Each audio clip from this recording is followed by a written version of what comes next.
Mga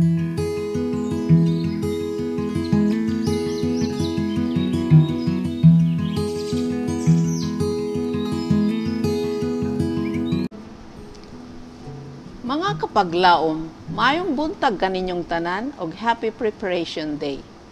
Ang atong paghisgutan karong Marso 29, giluhan og mga alawiton sa pagdayeg. Ang atong teksto makita sa Salmo 43 og nagbutang siya sa akong baba og alawiton nga bago.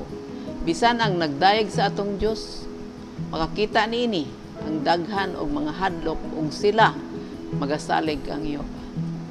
Kapaglaom, si Mrs. White nag-ingon, naghuna ako kung daon sa ka ang kalipay sa mga manulunda nga magtan-aw gikan sa langit dinhi kanato kung kitang tanan magadayeg sa Dios o magpabilin kang Kristo.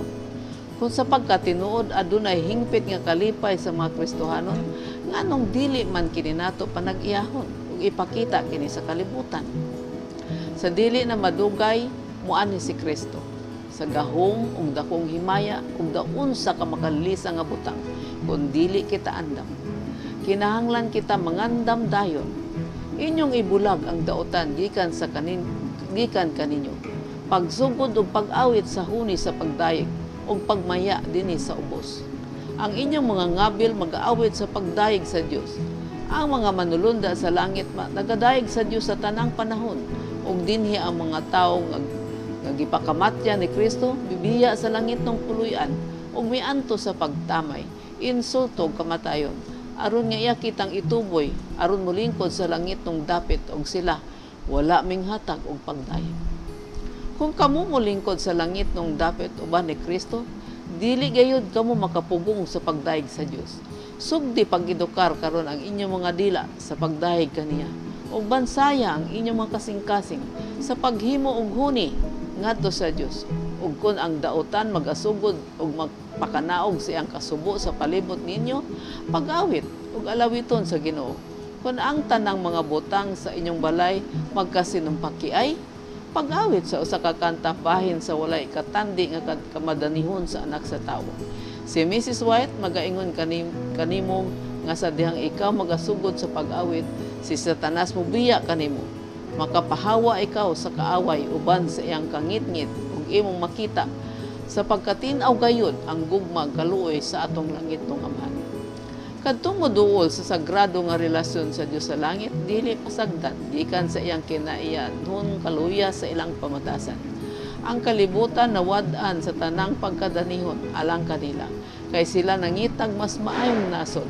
Ang walay katapusang kalibutan o kinabuhi nga magapadayon sa walay katapusan. Mao kini ang tema sa ilang huna-una ug panagsultiay. Ang pulong sa Dios mahimong pinakalabing kabililhon. Ilang nasabtan ang mga butang nga espiritual. Sila nangagmaya sa bulahan nga paglaom, sa pagdayag sa himaya ni Kristo nga atong dakong manluluwas. Tito 2:13. Sila naghandom sa pagtan-aw sa hari siyang katahum, sa mga manulunda nga wala nangahulog ug sa yuta nga walay pagkalahos ang mga bulak. Kapaglaom, ang mga manulunda managmaya sa pagtan-aw sa katawhan dinhi sa yuta kung sila magadayog ug magpabilin diha kang Kristo. Si Kristo magaabot sa dili madugay ug daun sa kamalilisang kana nga panahon kung dili kita andam. Busa mangandam kita karon ug atong sundon ang pagdayeg sa Dios kaya ug tuan na kita sa langit nung dapit dili gayud nato mapugngan ang pagdayeg kaniya. Atong bansayon ang atong mga ngabil sa pagdayeg ug pag-awit nga mahimayaon kaniya. Adunay ikatabang kanato ang pag-awit sa atong Dios kay kini maghawas kanato gikan sa kangit-ngit nga ginasabwag sa atong kaaway diha sa atong dalanon. Ug sa dihang ang kagulaanan ug makagubot sa palibot magadaldal kanato ug sa atong panimalay ang kagul moabot ang pag-awit ngadto sa Dios magupay sa atong dili maayo nga pagbati. Mag-ampo kita. Diyos, ug may gugmaw na mong Aman sa langit, salamat sa gasa sa pag-awit, sa paghimo sa huni alang sa pagdayeg kanimo. Tabangi kami, Ginoo, nga sa among pagbansay-bansay sa among mga ngabil sa pag-awit ug pagdayeg kanimo, mahimo kaming andam sa lahing mga panahon kung ana na kami sa imong balaang dapit ug magadasig sa imong kamaayo kanamo tanan sa tanan. Sa ngalan ni Jesus. Amen.